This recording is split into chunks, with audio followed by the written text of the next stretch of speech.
থেকে আপনাদের ফুলগুলো দেখাচ্ছি, এত সুন্দর লাগতেছে ফুলগুলোর কালার এবং অধিকাংশ ফুল কিন্তু। Hey everyone, welcome to my other new video. তো অনেক তো কুয়াকাটা ভিডিও দিলাম, অনেক তো কুয়াকাটা ভিডিও আপনারা দেখলেন। তো কুয়াকাটা থেকে চলে আসছি আজকে কয় তারিখ, আরো 2 দিন আগে আমি কুয়াকাটা থেকে ব্যাক করছি।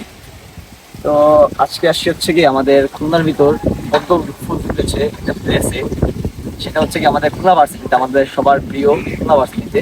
তো এখন আর পদ্ম ফুলের জন্য কিন্তু আপনাদের ভিটিআর পদ্ম বিলার যাওয়া লাগবে না, কাছাকাছি যদি ছবি তুলতে চান খুব সঠিক, তাহলে কিন্তু আপনারা আসতে পারেন আমাদের খুলনা ভার্সিটিতে পদ্ম ফুলের সাথে ছবি তুলতে। তো চলুন আজকে আমি আপনাদের সম্পূর্ণ ভিডিওটি আমি আপনাদের দেখাবো কোন জায়গা পদ্ম ফুল ফুটেছে বা কেমন পরিবেশ, পদ্ম ফুলের কি অবস্থা কি আছে। তো চলুন সরাসরি আমরা ভিডিওতে চলে যাই।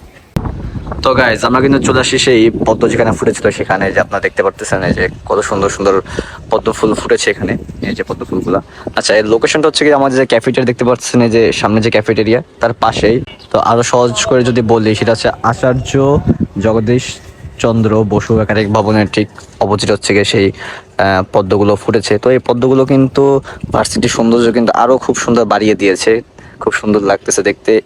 তুলনামূলক এখন পদ্ম ফুলগুলো কম, বাট কিছুদিন পরে হয়তো আরো খুব সুন্দর ফুলগুলো ফুটবে।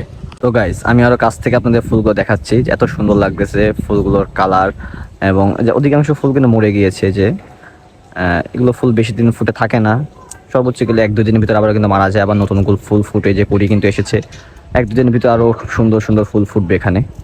কিন্তু ভার্সিটি সাইডে কিন্তু খুব সুন্দর একটা হাঁটার জায়গা আছে, যে লেকের মতন করে দেওয়া আছে, পানি এক সাইডে খুব সুন্দর হাঁটার প্লেস করে দেওয়া আছে। তো আপনি যে ভার্সিটিতে আসবেন তারা অবশ্যই এই জায়গাটা ভিজিট করবেন, এখানে খুব সুন্দর ছবি তুলতে পারবেন, বা যদি আপনি যদি কাউকে নিয়ে আসেন তাহলে কিন্তু তার সাথে খুব সুন্দর টাইম স্পেন্ড এখানে করতে পারবেন।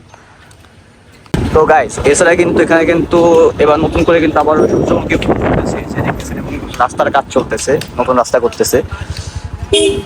তো গাইস এই ছিল আজকের ভিডিও, আশা করি ভিডিও সবাই ভালো লেগেছে। ভালো লাগলে অবশ্যই আমার ফেসবুক পেজে ফলো করবেন এবং ভিডিওতে লাইক দিবেন। তো দেখা হচ্ছে আবার পরবর্তী নতুন কোনো ভিডিওতে। ততদিন ভালো থাকবেন, সুস্থ থাকবেন, আল্লাহ হাফেজ।